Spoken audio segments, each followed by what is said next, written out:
Shriji food. હું છું મનીષા ઠક્કર. આજે આપણે રક્ષાબંધન સ્પેશિયલ મીઠાઈ સિરીઝના ચોથા દિવસે ઘરે લૂઝ મોહનથાળ કેવી રીતે બનાવવો એ જોઈશું. તો ચાલો આને બનાવવાનું શરૂ કરીએ.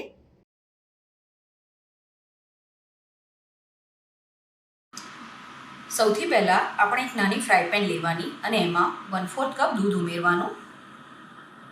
અહીંયા મેં કપનું માપ લીધું છે. કપના બદલે તમે વાટકીનું પણ માપ લઈ શકો. જે પણ કપ કે વાટકી લો એ જ માપથી તમારે બધું માપ લેવાનું. હવે અહીંયા આપણે અડધો કપ ઘી જોઈશે. તો અહીંયા મેં આ રીતનું થોડું થીજેલું ઘી લીધું છે, એટલે અડધા કપમાં થોડું ઓછું છે. જો તમે ગરમ કરેલું ઘી લેતા હોય તો પૂરું અડધો કપ લેવાનું. હવે આમાંથી 2 ચમચી જેટલું ઘી આમાં ઉમેરવાનું અને હવે આને થોડું ગરમ કરી લેવાનું છે. પછી આપણે 1 કપ ચણાનો કરકરો લોટ લેવાનો છે. આ તમે ઘરે પણ ઘંટીમાં દળી શકો છો અને આ તૈયાર પણ કરિયાણાની દુકાને કે ઘંટીએ મળી જતો હોય છે. તો આને ચાળીને યુઝ કરવાનો છે. તમે જ્યાં રહેતા હોય ત્યાં કરકરો લોટ ના મળે તો ઝીણા લોટનો ઉપયોગ કરીને મોહનથાળ કેવી રીતે બનાવવો એની રેસીપી પણ મેં પહેલાં તમારી સાથે શેર કરી છે અને ડિસ્ક્રિપ્શન બોક્સમાં મેં એની લિંક પણ આપી છે. તો આ રીતે લોટને ચાળીને લેવાથી જે ચણાની દાળના આ રીતે મોટા મોટા ટુકડા રહ્યા હોય એ નીકળી જશે. હવે જે ઘી અને દૂધ આપણે ગરમ કર્યું છે એ પહેલાં 2 ચમચી જેટલું આમાં એડ કરવાનું.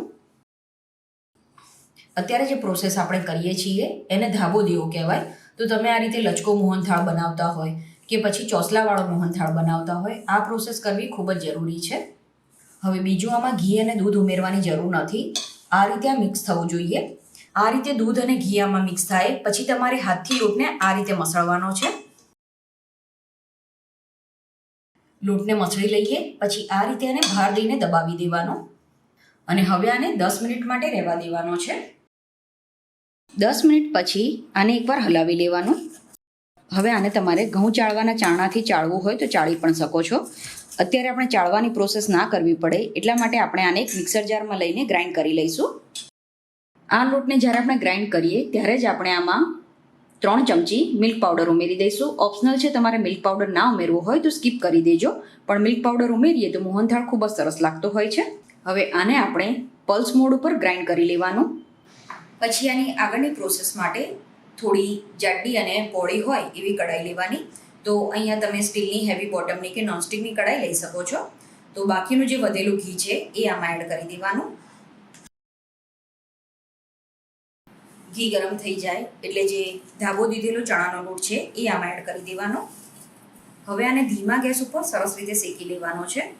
લોટને શેકવામાં બિલકુલ પણ ઉતાવળ નથી કરવાની.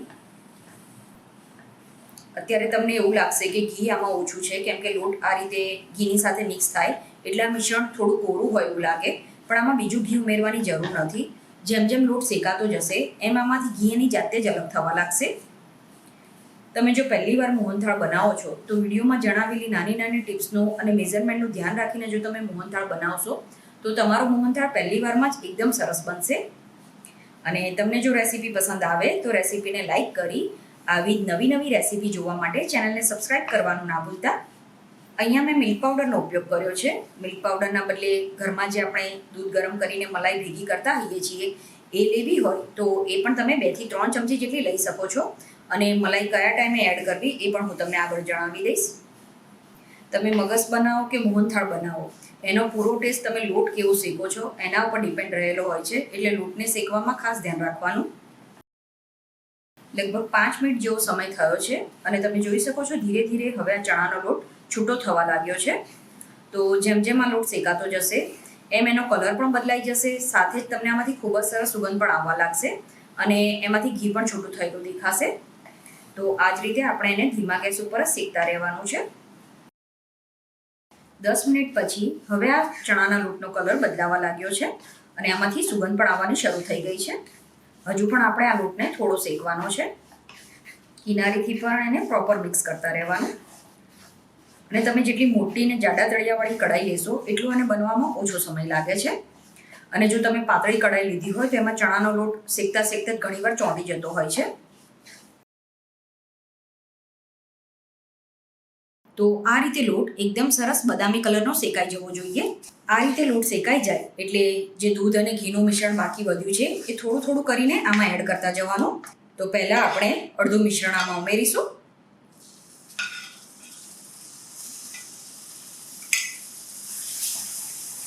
દૂધ અને ઘીનું મિશ્રણ ઉમેરીને અને સતત હલાવવાનું. અને તમે જોઈ શકો છો આ મિશ્રણ આ રીતે ફૂલવા લાગ્યું છે. આ ઉભરા બેસી જાય એ પછી બાકીનું મિશ્રણ ઉમેરવાનું.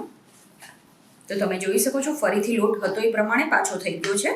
તો બાકી જે વધેલું ઘી અને દૂધનું મિશ્રણ છે એ પણ એડ કરી દેવાનું. તો હવે આ લોટ સરસ રીતે શેકાઈ ગયો છે. તો ગેસ બંધ કરી દેવાનો અને કઢાઈને આપણે ગેસ ઉપર જ રાખીશું, પણ વચ્ચે વચ્ચે એને હલાવતા રહેવાનું.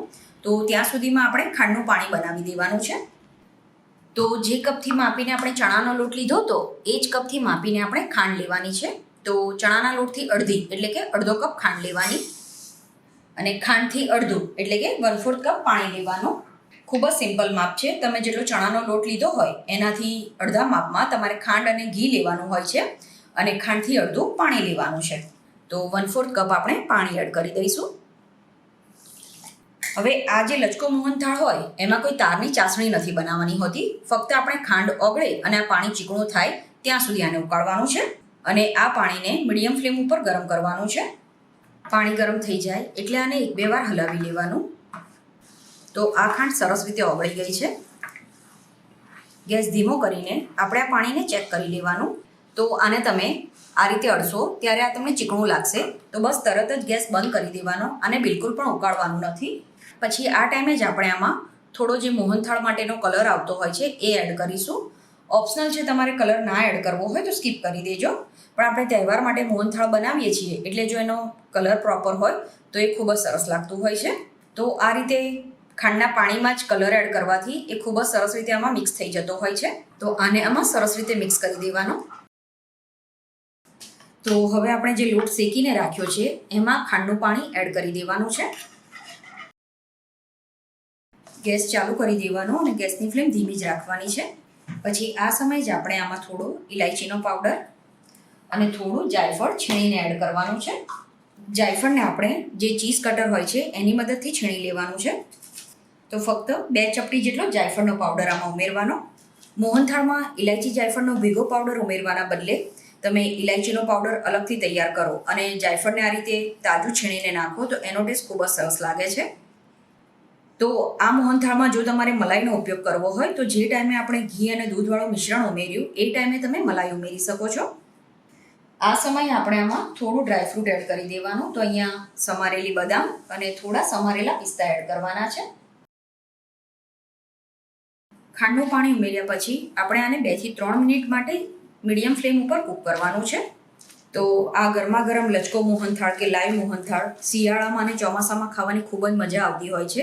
સાથે જ કોઈ તહેવાર આવતો હોય કે પછી કોઈ ઘરે મહેમાન આવવાના હોય ત્યારે પણ તમે આ બનાવીને રાખી શકો છો.